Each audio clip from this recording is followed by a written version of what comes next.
COVID-19 has certainly been challenging, but there are some silver linings. Many could impact the future of education. Tonight I talked with Dan Morgan, the president of Grove Academy in St. Louis Park. He shared some lessons that have been learned so far during the pandemic. We'll start with our first question, Dan. So the pandemic and this shift to remote learning has actually shown a spotlight on the importance of education. How has this been beneficial in a way? Well, it's been beneficial in a number of ways. I want to acknowledge that it's been very challenging for everybody across the board, absolutely, and certainly in the world of education, that's absolutely been true. But born out of that frustration and challenges, certainly some opportunities. I see them in a number of different places. And first, I would say, as you mentioned, just the complexity of educating a human being. I think people have a newfound appreciation for that, and that's always a positive. But certainly one of the things that we're focused on at Groves Academy is the literacy gap that opened up and certainly got exacerbated by COVID. And that's an area of expertise that we have. We work with kids who have learning challenges, are neurodiverse, and so that's something that we're experts in. And I think Governor Walz has also done a great job working with MDE to focus on helping to close that gap. It's been needed, but it's never been needed more so than now. And then also focusing on equity and making sure that kids who needed access to the right kind of instruction are definitely getting it. So that's been a real positive, and we're seeing some great leadership there. Also, there's just been a great strengthening of relationships between parents and schools and a real focus on mental health. And I think it kind of was a wake-up call for parents in a way of just how intensive the work is that a teacher does and all the other educators that are in the building. I mean, parents have had to kind of be a teacher, had to be the IT department, had to be like a tutor, all these different things. What's it going to look like for these parents once their kids start to go back to school?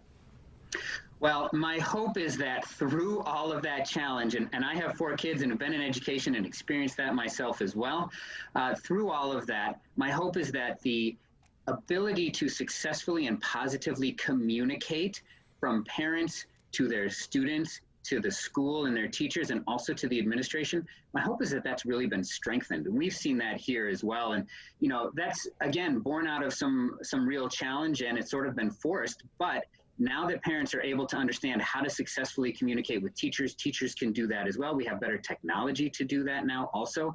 That sort of 4-point relationship between the parent and the student, the teacher and the administrator is really, really strong now. And for students to feel that they have that level of support makes a huge difference in their ability to be successful. Now that we've gone through many months of having students at home learning on a tablet, on the laptop, what type of learner have we learned has benefited from the shift to distance learning, and are there certain groups who maybe might prefer this full time? I think that's absolutely true, and that's something that I've seen in my career in education. Is just there are some students who just don't quite fit the traditional structure of a classroom that we've used for such a long time. You know, that one teacher to 20 or 30 kids. There are some kids who just don't learn particularly well in that way. Often it's kids who are neurodiverse, and even more often it's kids who might be having some mental health challenges such as anxiety or depression, which has been unfortunately really amplified during COVID. And so distance learning has been actually really great for them because it takes away all of the anxiety of going to school and all of the different situations that can cause some major frustration and fear for those kids, and has just allowed them to focus on the work that they need to do in an environment that feels safe for them, and helps them stay connected to their curriculum, their teacher, and their friends without having to experience the challenges of going to school. You mentioned mental health earlier, always an important topic, and it's one that's come up over the past 9 months with kids trying to learn while at home, be apart from friends, and that connection. What lessons have been learned in this regard when it comes to the mental health of our children? I think the most important lesson that's been learned, and it's just such a great question, and I know we're really focused on it right now.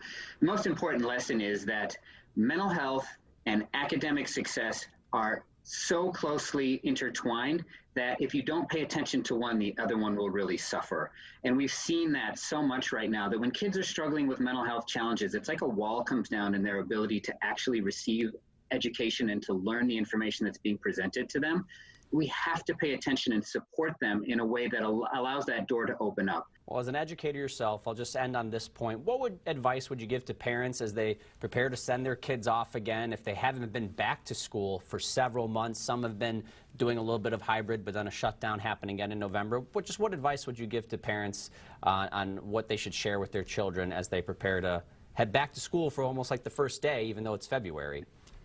Yeah, well, I think one of the things that they can do is do a little bit of the shared preparation to return. Just thinking about and talking about, and visualizing what's it going to be like when you go back on that first day and in that first week. How are you going to communicate with your friends and your teachers? Prepare for that and talk about it and practice it a little bit, I think is really important.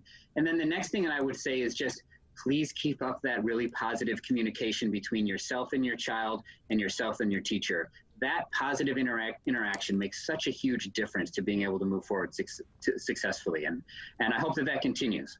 Well, as you said, it's been a difficult stretch, but so many things we've learned that can hopefully make the rest of the school year and the next one a better one. Thanks again for joining us, Dan.